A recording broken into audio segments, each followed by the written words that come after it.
Welcome back, my beautiful friends, to Rewilding Wellness, a sacred space where we unravel the myths of modern living, return to the roots of our humanity, and remember the wisdom that was never meant to be forgotten. I'm Dr. Christy Vanacore, and today's episode is about an unfiltered truth that we all need to face, which is that fear is the true disease. Fear is the root cause. Fear is the sickness behind every symptom. It's not anxiety. It's not depression. It's not burnout or chronic stress or chronic pain. It's not the conditions that we've been taught to pathologize. Those are just the branches. But fear is the root. So before we go deeper, I want to ground this teaching in a real story, one that recently pierced my heart and illuminated this truth in a most profound way. So recently I worked with a family, and again, this story really pulled at my heart. It wasn't unique in the sense that I haven't seen this before, but the amount of distress that was experienced by this family was just profound. So this is a mother and father, a couple with two children, and the mother came to me exhausted, physically, emotionally, spiritually, cellularly, from having been sick for years. And beneath everything she said, beneath all the angst and the constant researching that she did, using Dr. Google for every symptom and the boatloads of supplements. I mean, this family had taken out multiple loans to pay for functional and integrative physicians and all of their recommended supplement protocols. This mother, the incessant sanitation, constantly washing and scrubbing and bleaching, the worry and the hypervigilance, making them leave parties if somebody so much as sniffled. All of this was all on the surface. And what was bubbling up underneath was this statement that said, if I don't do enough, something terrible will happen. Now, this mom was not irrational. She was not even being dramatic or overprotective. None of those were true. She was just terrified. She was terrified of sickness, terrified of being unprepared, terrified of losing control, completely terrified that if she relaxed even for a moment, everything would fall apart. And her body had been carrying that fear for so long that it began parenting her children for her. So her dysregulated nervous system became the authority in their household, not her values, not her intuition, not her connection with them, not trust. It was her nervous system rooted in fear. And here was the heartbreaking thing. The more that fear lived in her body, the more that sickness lived in her children's bodies. You see, children don't learn safety from what we say. They learn safety from how we are and how we behave. Their immune systems respond to our nervous systems. Their resilience mirrors our regulation. Their sense of the world forms through our breath, our posture, our tone, our tolerance, our relationship with uncertainty. So when a parent's body is bracing for disaster, a child's body just learns to do the same. Because to a child, the parent is the nervous system blueprint.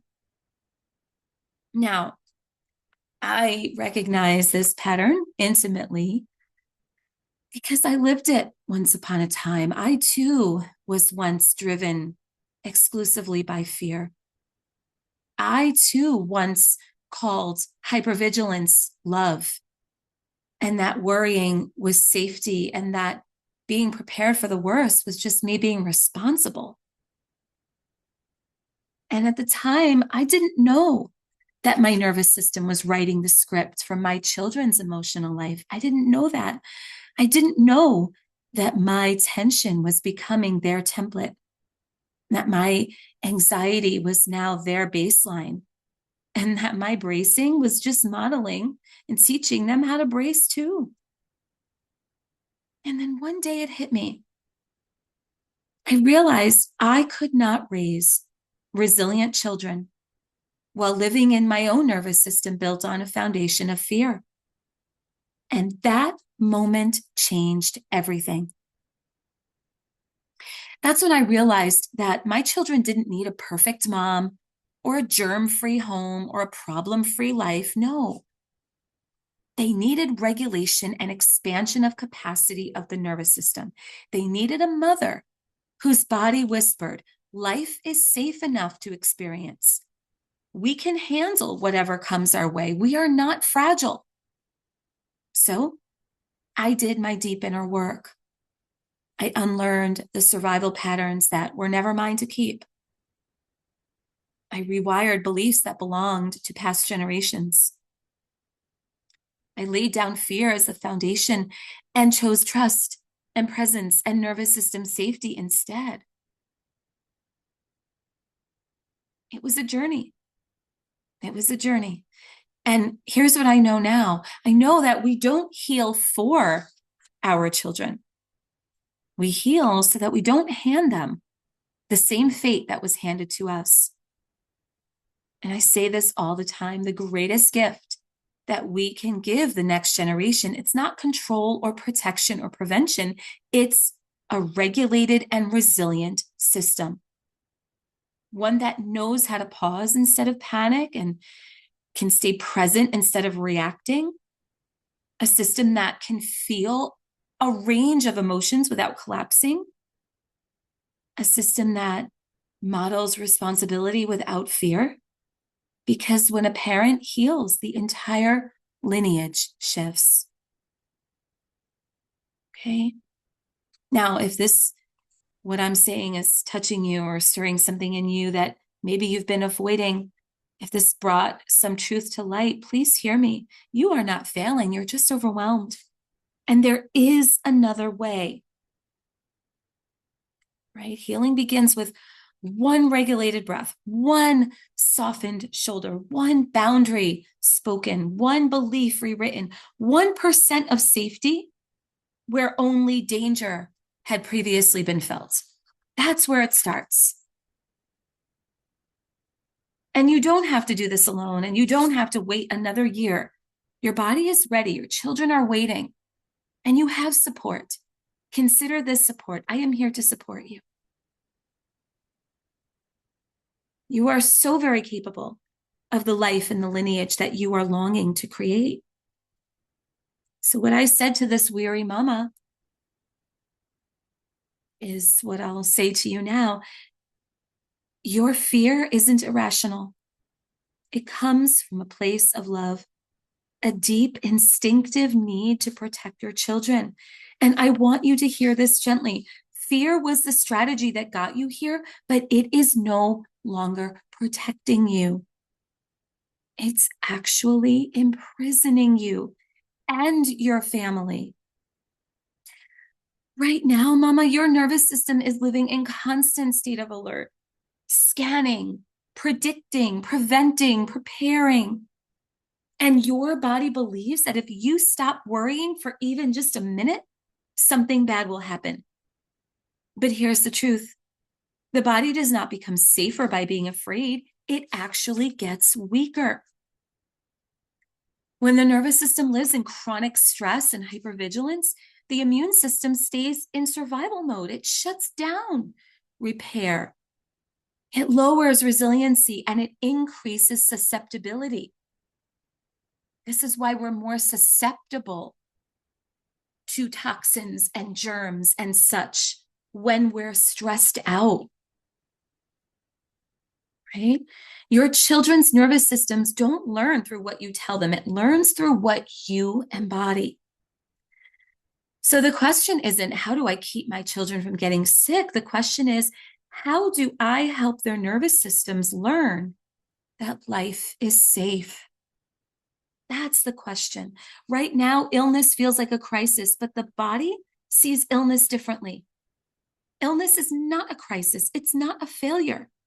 It's a signal, a message, an invitation. But when we fear the very process that the body is designed to use to mature and grow, we interrupt nature herself. Now, listen, I'm not asking you to stop caring. I'm not asking you to ignore your intuition. I'm not asking you to pretend everything is fine. I'm inviting you to shift from fear to stewardship of your home, from panic to presence, from hypervigilance to connection. Your children do not need the perfect mother or father who prevents every threat. They need a regulated parent whose nervous system teaches them that no matter what happens, it can be handled, that we recover because we're resilient and we are safe. And the safest environment isn't one where nothing goes wrong. It's the environment where the body and nervous system trust their ability to respond. And that begins with you. And not by trying harder, but by softening. Not through endless worry, but through regulation. Not through frenetic fear, but through embodied belief in your children's resilience and yours.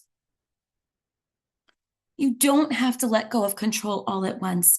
Just loosen your grip by even 5% and watch what happens. Your children will not fall apart, I promise. In fact, they will finally have space to grow. And what joy that you will all experience when that happens. It is beautiful.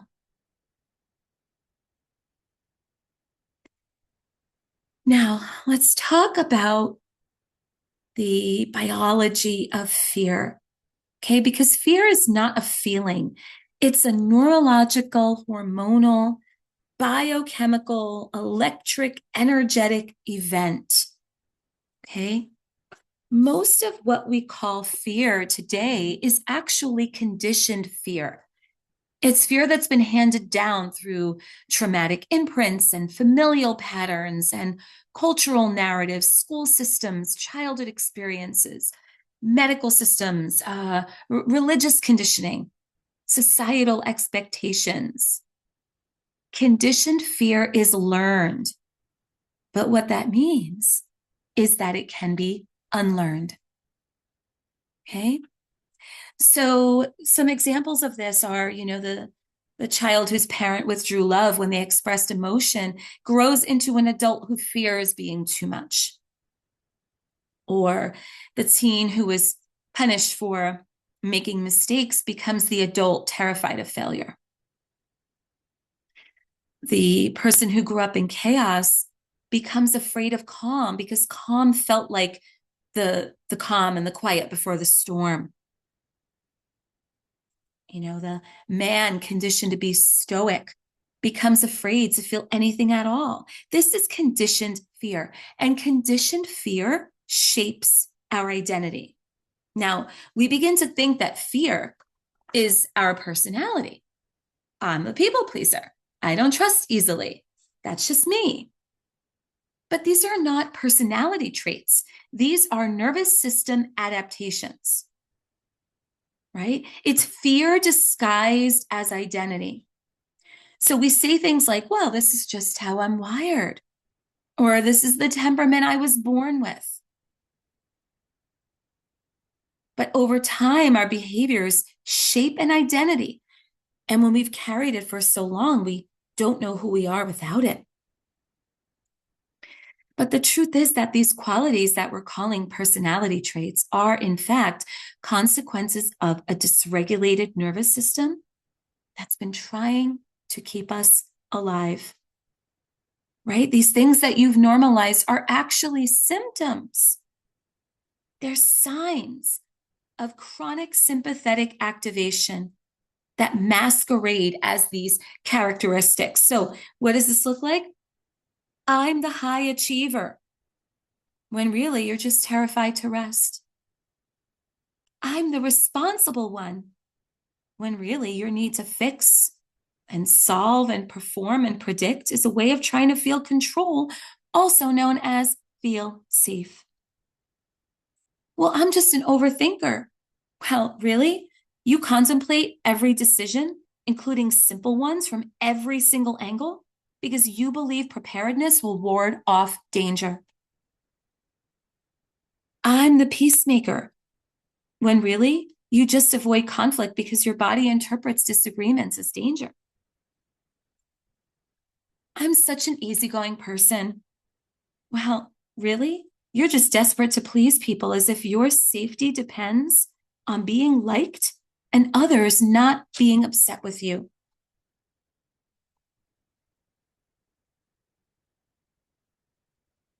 Right? These are personality traits that we call them personality traits. They're not personality traits. This is fear in disguise.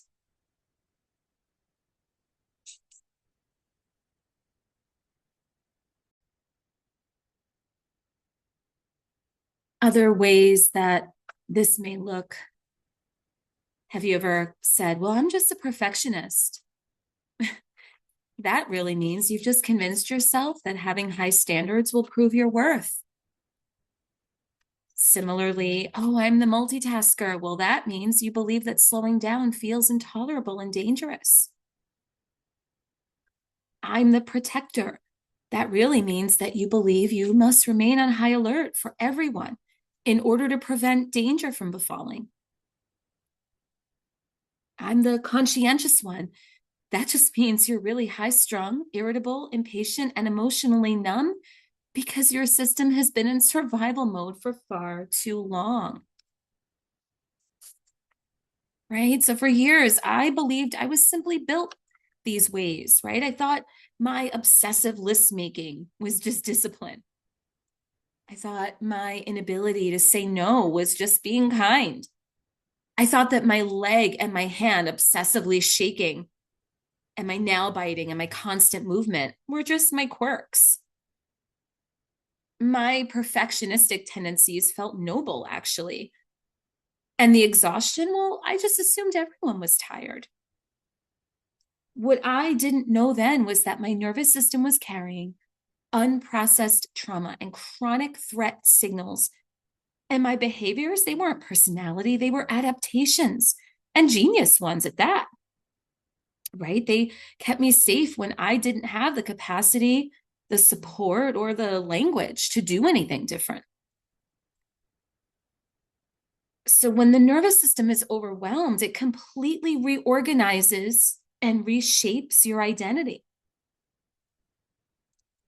So I ask you now, gently, ask yourself, what parts of you are just survival wearing your name? Think about the identities that you've clung to. Now, there's no shame here, just recognition. Because once we see the pattern, the system can finally begin to soften and unwind and return to the version of yourself that existed before protection became your personality. Now, I want to shift gears here and talk a little bit about how fear actually hijacks your nervous system. Okay. So your nervous system is shaped not just by what happened to you, but also by what never happened but should have. Okay, so when essential human biological needs are missing, the system adapts. And then what looks like personality, right, is just survival. So I want to talk about these 5 core needs of the nervous system and the patterns that emerge when they go unmet. And hopefully this may shed some light on your situation if you've been living driven by fear for quite some time. So the first core need is a felt sense of safety. Now, when met, the body softens, your breath can deepen, you feel a sense of belonging. But when unmet, your body does not believe you're safe. You might think you're safe. You might want to believe you're safe, but your system does not believe you for a minute. You live bracing yourself, shallow breathing, tension in your jaw, your gut, or your pelvis. You're always waiting for something to go wrong, even long after any danger has passed. Safety, that is the necessary foundation, is now kind of a distant memory.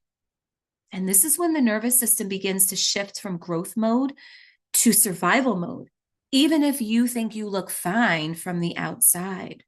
This is how I lived for so long.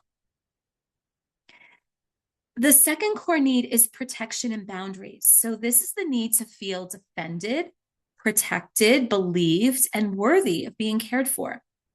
Now, when this need is met early in life, the body learns to trust its own reality. But when it's unmet, you become endlessly hypervigilant. You're always waiting for the other shoe to drop. You struggle to trust others and the world. You second guess yourself. You over-explain, defend, over-apologize. You work so hard to keep things together, or you just shut down and numb out and detach. And this isn't being sensitive or dramatic or difficult. This happens when at some point your nervous system learned, no one protects me, so I have to protect myself. So earlier in your life, you needed protection and nobody came for you. The third core need is connection. This is to yourself, to others, and to the living world. When this need is met, we feel rooted. We feel seen. We feel part of something larger than ourselves. But when this need is unmet, you feel distinctly separate from yourself, from others, or from your life, even when you aren't actually alone. So you might appear social on the outside and you may be functioning, yet inside there's a pain and a sense of grief from a longing to feel a true sense of belonging that never fully arrives. The fourth core need is what I call healthy activation or aliveness. So this is movement and play, curiosity, creativity, expression. When activated, when met, this is an activation that we experience as joy and vitality and desire. But when unmet, this energy becomes very frantic and frenetic inside of us. What this looks like is we can't sit still. We're endlessly restless, overthinking, compulsively doing things. This is when our mind races and our body buzzes and silence feels threatening.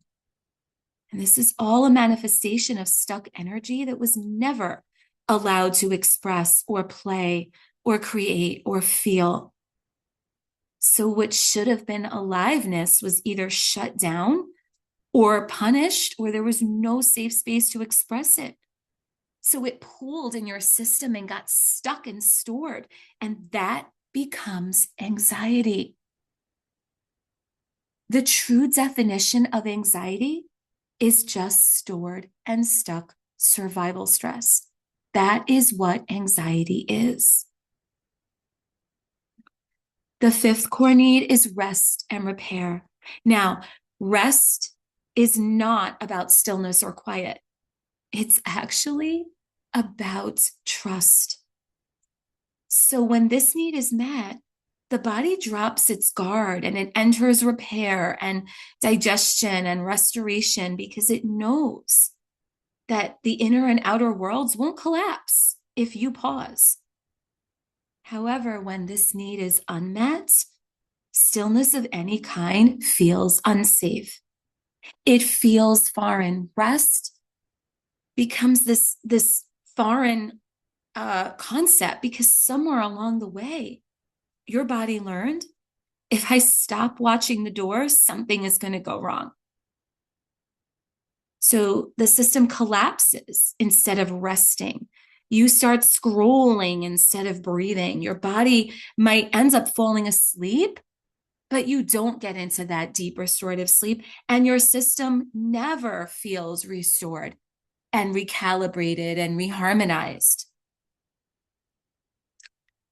Now, again, these patterns are not who you are. This is who you became when your nervous system didn't get what it needed. So these are not signs of disorder. And when you hear these things, if you were hearing me say all of these things, you might think they sound familiar because there are all of these diagnostic labels for these things. But these are not disorders, my friends. These are adaptations. And the moment that your body receives what it was missing, it will remember, rewire, and return to its original blueprint because safety and growth will finally feel possible, right? Fear shrinks your window of tolerance. Your window of tolerance is your capacity to handle life. Stress is not the problem. We were built to handle stress.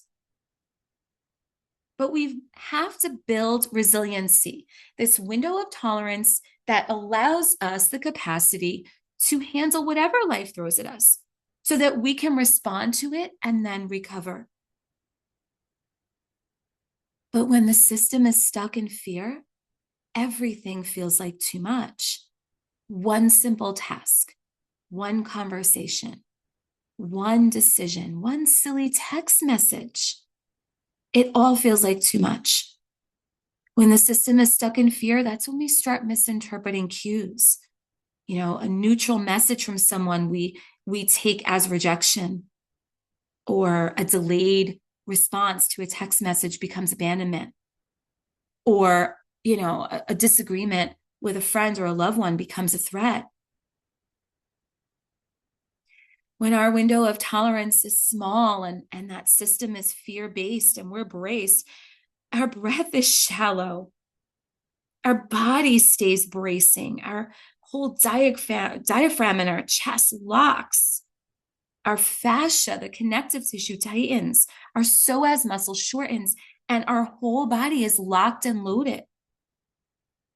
Our sleep becomes fragmented because the body can't access deep states of sleep. Our intuition becomes inaccessible. How could we hear our inner truth if our nervous system is screaming danger?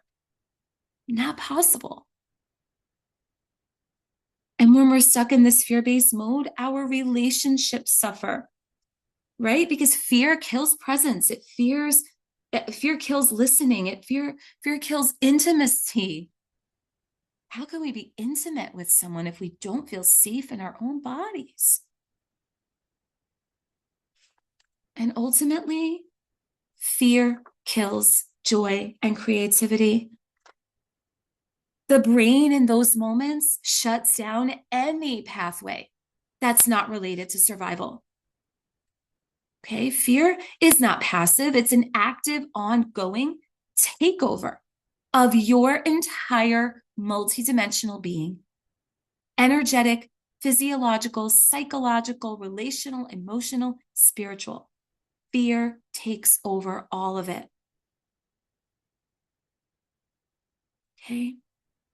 Now, I want to talk for a moment here about another aspect of fear, which is self-betrayal. Okay, self-betrayal is the nervous system's way of avoiding perceived danger. So this happens when you override your needs and you abandon your boundaries and you silence your truth and you tolerate disrespect and you keep yourself small, or you rush when your body is desperately needing you to slow down, or you work so hard to please others while you are crumbling. And when you do all of these things, your nervous system hears, my truth is unsafe. And this, my friends, is the very definition of trauma. Okay, self-betrayal is a chronic micro-trauma that just maintains the body being in survival mode. And the heartbreaking irony is this, we betray ourselves because we fear losing connection with others, but self-betrayal disconnects us from our own selves. Nothing dysregulates the nervous system more than living against your own inner knowing. Nothing.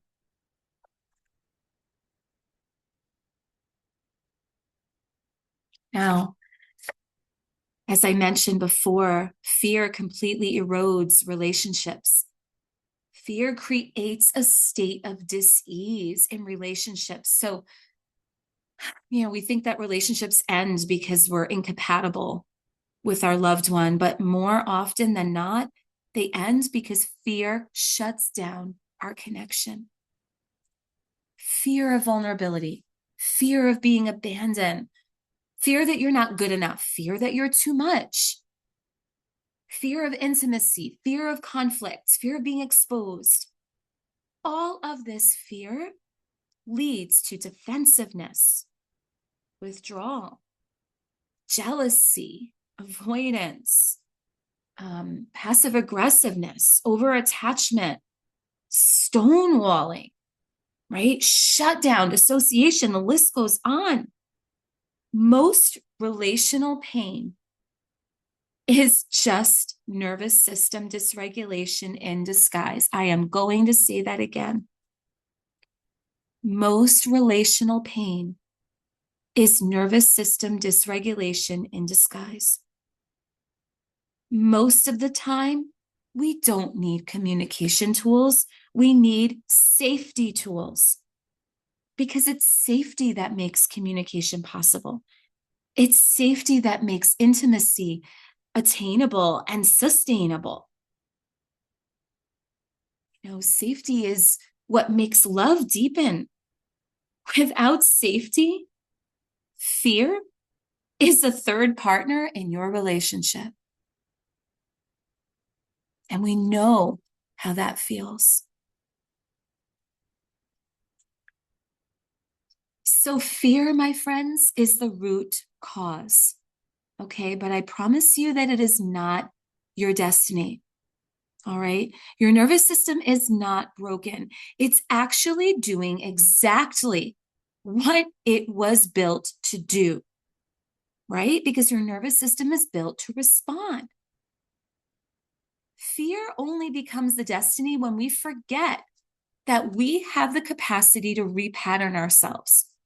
Okay, we are brilliantly, mesmerizingly, magnificently potent self-healing beings, capable of breaking cycles, changing patterns, and reorienting and reshaping our systems to restore our original architecture.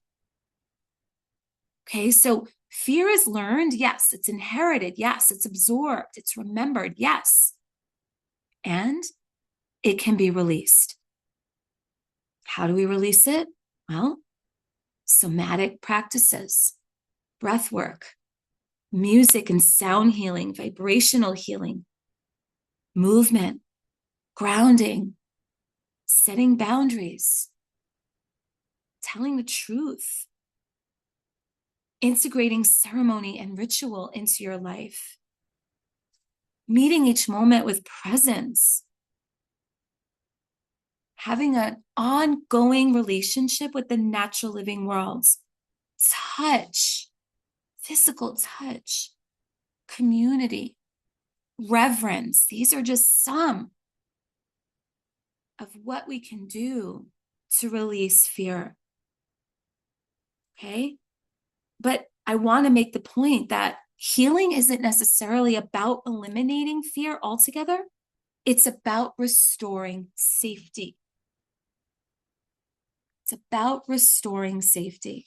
Okay, so how can we begin to unlearn some of the fear to restore safety? Well, first and foremost, slow down. Slow your pace.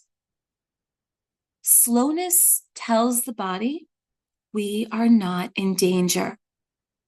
Slowness is the number one way to begin rewiring survival patterns.